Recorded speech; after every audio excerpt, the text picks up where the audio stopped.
what do you do with that time? And I know you spoke about focusing on your craft and your arts, but I'd be curious to know, when you see somebody's wanting to get on a path of success, what are the most important things should we be spending our time on that really creates the biggest difference? I think the problem with retirement is that it's painted in this like sepia tone picture of like you sitting on a beach doing nothing, drinking like a pina colada. And I really believe this is the worst marketing that has been implanted to us, to do nothing. So one of the chapters in my book, Start Thinking Rich, is actually retirement is for dead people.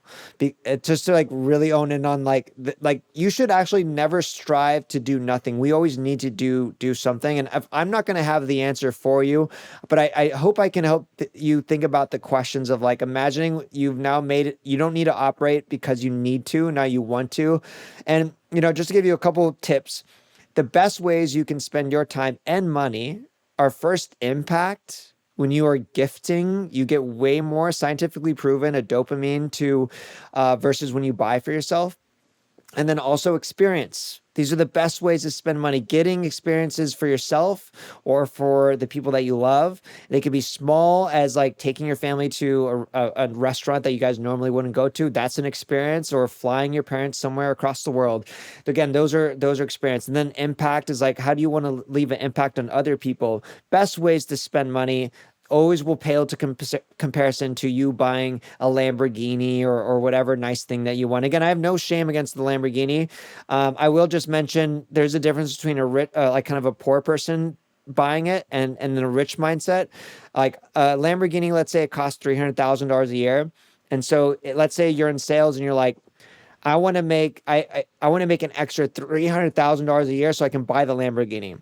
If that's how you think, then you're basically, I would call that like a poor mindset, because you're thinking about how much time do I need to work in my sales job to then earn enough money to buy the Lamborghini. A wealthy person, they think, what do I need to invest in that's going to pay me $300,000 a year every year so I could buy a Lamborghini this year and the next year and the next year, and they never trade their time for objects. So that's a quick, I guess, a digressive note there, but never trade your time for anything.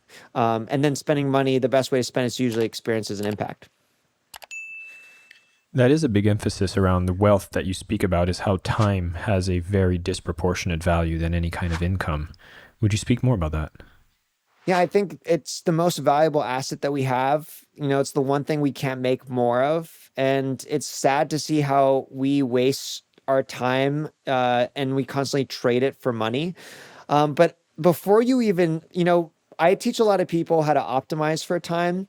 And I also teach people like how to like invest to buy back your time. But there's probably areas like right now where like a question like, are you spending your time wisely right now?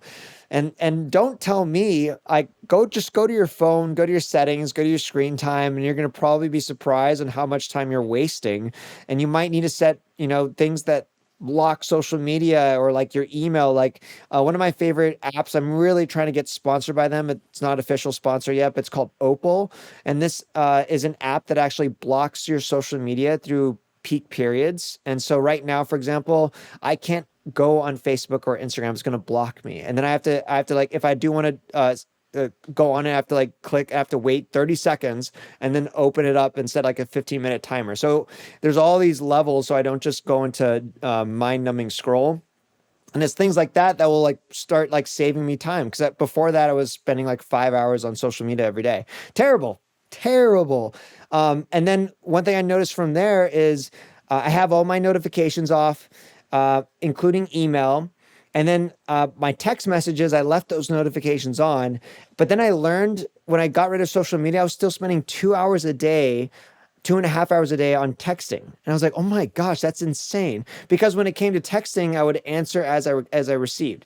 So then I removed that. And then now I only check my phone whenever I pick it up. And there's usually whatever, all my messages I answer at once, just like I do my email. And for the parents out there, I just want to mention, if there is an emergency, you're going to get a phone call. You totally cannot have notifications off on text messages. That's where me and you are cut of the same cloth. My phone is completely silent from anything, and I've had that for 5 years. nothing's went wrong. And I've actually got my escalation protocols that like it has to be such a crisis for somebody to call me. And they don't have to call me once, they have to call me twice because I'll not answer the first one. And that's one of my biggest defenders around productivity, and it's huge. And I'm glad you're advocating for that, because I think, yeah, it is one of the biggest things that sucks up your time without even knowing it. And it's like, wait, I'm being controlled by dings and beeps from a device that I bought, and now it's controlling me. How did this happen? Thank you so much for listening to the Selling with Love podcast. We have some previous episodes you can tune into right here. And if you prefer the short form content where you get to the point in under 10 minutes, we do have a ton of clips from our best episodes that are being shared on this channel as well. So pick which one supports you the most. And of course, thank you for liking, subscribing, and of course, selling with love.